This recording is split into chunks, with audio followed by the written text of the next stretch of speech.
Alright, and now let's take a look at quadric surfaces. So a quadric surface is the graph of a second degree equation in three variables, x, y, and z, or z.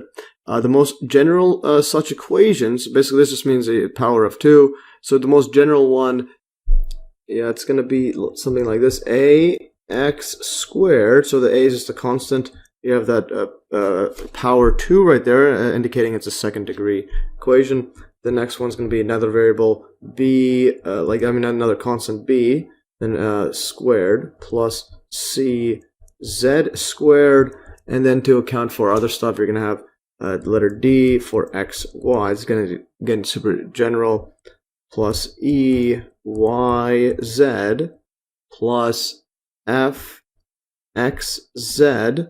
So basically accounting for all the planes here, x, y, then there's x, z, then these two together, y, z, like that.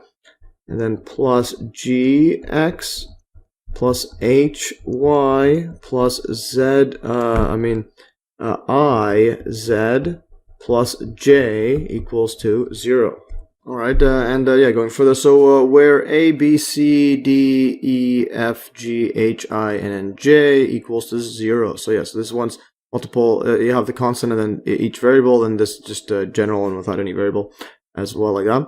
But by translation and rotation, you could, if you just rotate the surface and move it around, it could be brought into one of the two standard forms. That's going to be the first one, ax squared plus by squared plus cz squared, and then plus j. So basically you can shift it all around and do a bunch of manipulation and then just to get it basically get rid of all these there, and you just equals to j, it's equals to 0. So it's just standard stuff. And then, or you could also write it, if one of them doesn't have a squared, you could shift it around, rotate it such that you're gonna have an ax squared plus by squared plus iz, like that, equals to 0.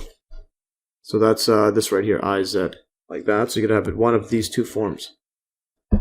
Alright, so that's pretty interesting stuff there.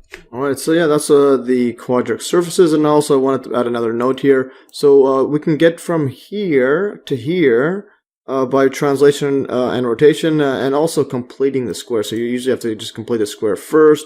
So and I'll show that in some of the examples.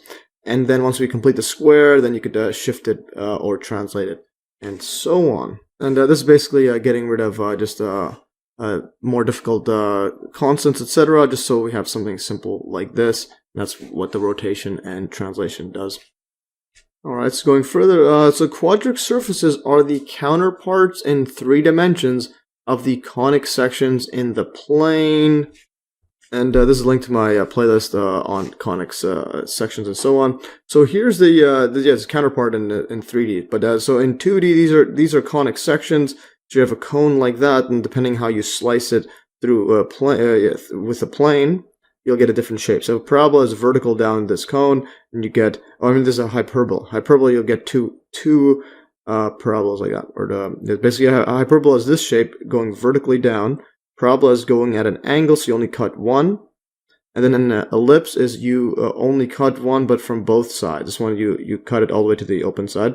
This one you cut it such that it cuts through one, but fully on both sides. So you're gonna have an ellipse like that.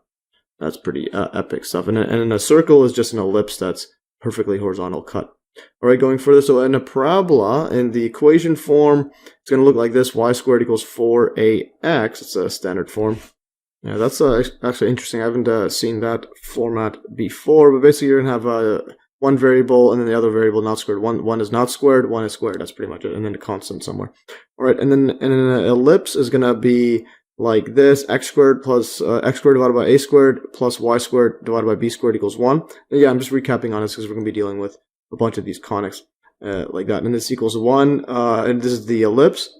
And these a squared and b squared are different, but if you have them the same, then that means you can move the a to the other side, and you will have a radius. So radius is going to be a squared. That's an ellipse.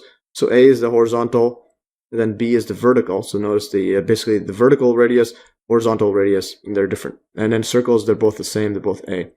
And so in a hyperbola, instead of a plus like this, you're going to have a minus. So that's the minus, and the a's are going to be here in the horizontal. Like that, this equals 2, 1. So that's pretty epic stuff. Yeah, so you have this x squared divided by a squared minus y squared divided by b squared. But then if it's the other way around, if it's y squared minus that, you're going to have a vertical hyperbola. So that's an equation of conic sections. There's a link to the image I got.